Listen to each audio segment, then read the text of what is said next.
Hello students, welcome to MDC Learning.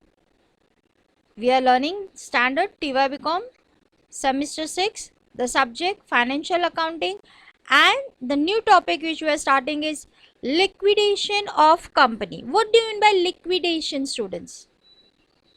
Liquidation का meaning क्या है? Liquidation मतलब to close down the company. कुछ फाइनेंशियल प्रॉब्लम्स आ गया है, हम लोग का डेब्ट ज़्यादा हो गया है, हम लोग कंपनी को नहीं चला पा रहे, बहुत नुकसान हो रहा है. So we are liquefying the company. Liquefying the company मतलब will sell off all the assets and pay all the liabilities of the company. That is a meaning of simple layman language में अगर मैं बोलूँ तो liquidation of company means to close down the company. Company को बंद कर देना है. बंद करेंगे तो क्या होगा, हमारे जितनी भी एसेट्स होगी हम बेच देंगे और जितनी भी लाइबिलिटीज़ होगी उसको हम पे ऑफ करेंगे. ओके, चलो अभी हम लोग टेक्निकली उसको समझते हैं. वाइंडिंग अप मीन्स, लिक्विडेशन का दूसरा वर्ड क्या हो जाएगा, winding up. So winding up means to dissolve a company, to realize and use his asset in the payment of debt. मैंने क्या बोला, क्या करेंगे हम, कंपनी को डिसॉल्व करेंगे, उसकी एसेट्स को रियलाइज करेंगे. रियलाइज मतलब पैसा, अभी मशीनरी में किसी को उठा के दे तो नहीं सकती हूँ ना, I have to convert it in the money. Either वो बंदा उसको मनी में कन्वर्ट करके ले जाएगा या फिर उसको मैं मार्केट में बेचूंगी. उससे जो पैसा आएगा उससे मैं क्या करूँगी, I will be paying of my डेब्ट. After satisfaction of debt, the remaining balance, if any, is paid to the members in the proportion of contribution made by them to the capital of the company. See, पहले हम बाहर वालों को payment करेंगे. बाहर वालों को पेमेंट करने के बाद if any का मतलब अगर कोई पैसा बच गया है, so that money in the proportion will be given to the owner in the capital ratio. उन लोग ने किस रेशियो में आपको पैसे दिए उस हिसाब से. The winding up process whereby life is ended and its properties administrate for the benefit of creditors and members. See, हम लोग जॉइंट स्टॉक कंपनी को एक इंसान के जैसा ट्रीट करते हैं, an artificial person created by law. So अगर हम वो कंपनी बंद करेंगे तो उसकी लाइफ ख़त्म हो जाएगी.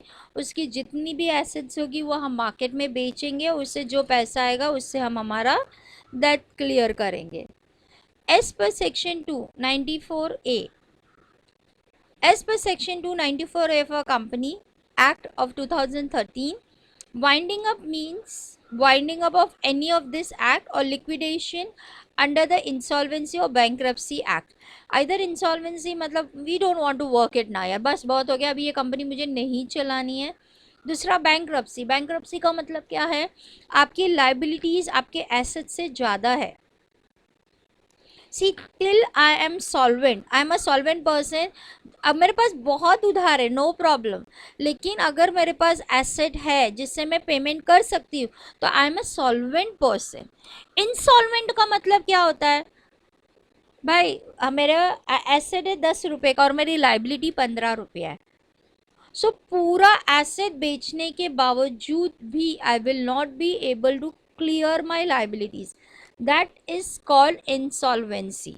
ओके, सो 90% कंपनी जब इंसॉल्वेंट हो जाती है, कंपनी में अभी कंपनी का डेप्ट कैसे भरेगा. हो सकता है कंपनी का बिजनेस के कितना भी करने के बाद प्रॉफिट्स नहीं हो रहा है, प्रॉफिट ना होने के कारण we are suffering 100% losses and all.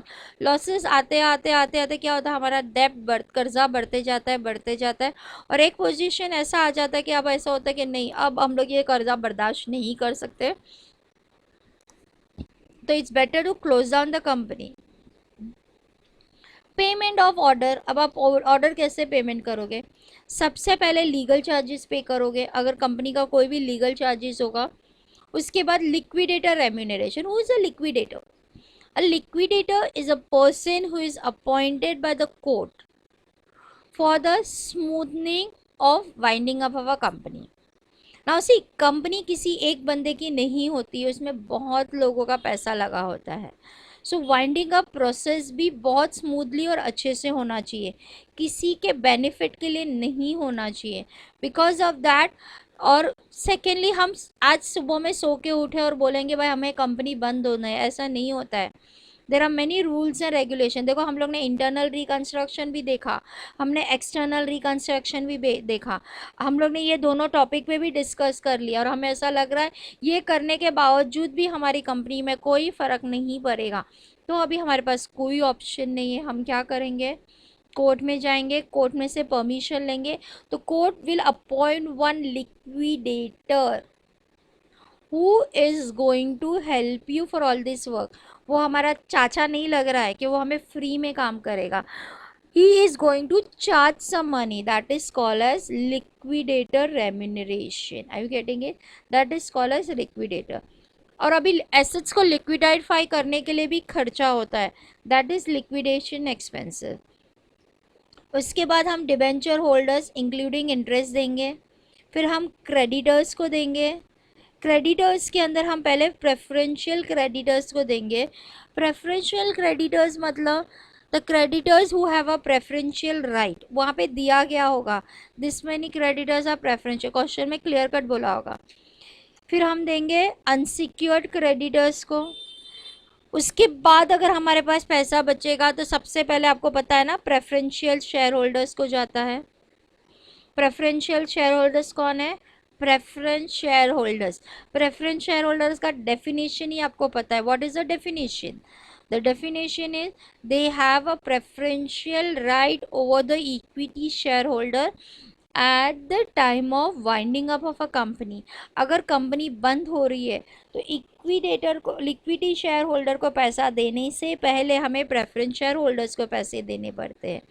Last not the least, अगर पैसा बचा तो the real owner of the company who is a equity share holder will get the money. Now हमारा ये आया liquidator final statements of accounts. वो कैसे दिखेगा? सी, पहले होता है एसेट्स, रिसीप्ट और पेमेंट तरीके से होगा। आपका आएगा receive rupees rupees, payment rupees rupees. Asset, asset में आपके पास जितनी भी एसेट मार्केट में बेच के आपको पैसा मिलेगा ये सब आएगा। फिर मैंने एक वर्ड ये देखो, cash in hand, cash at bank, in bank लिखना चाहिए था। मार्केटेबल सिक्योरिटी, बिल रिसीवेबल से कितना पैसा आ रहा है, डेटर्स कितना दे रहा है, लोन्स आपने दिया होगा वो कितना रिफंड आ रहा है, स्टॉक बेचने के बाद आपको कितना पैसा मिल रहा है, प्रॉपर्टी बेचने के बाद क्या पैसा मिल रहा है, प्लांट एंड मशीनरी बेचने के बाद, फर्नीचर बेचने के बाद, पेटेंट्स बेचने, ये सब हम बेचेंगे तो हमें कितना पैसा। फिर surplus of secured security. Now see there are some security which are secured. Secured का मतलब है कंपल्सरी वो पैसा बेचने के बाद उस कंपनी को जाएगा, उसका जो एक्सेस पैसा होगा वो यहाँ पे आएगा। फॉर एग्जांपल, मैंने एक बैंक लोन लिया है, बैंक लोन मैंने लिया है against plant and machinery.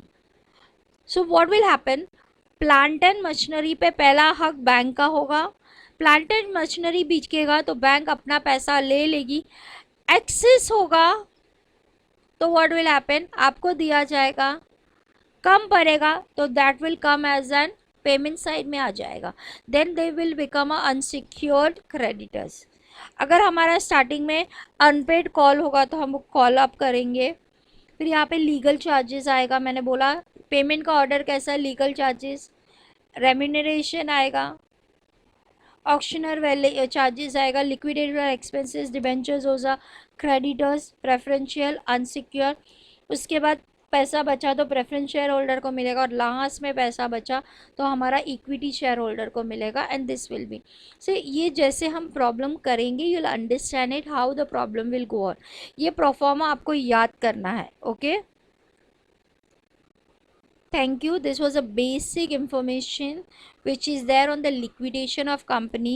In the next video onwards, we'll start doing the problem, and from problem all the doubts of yours will be cleared properly. Chalo, take care. Bye.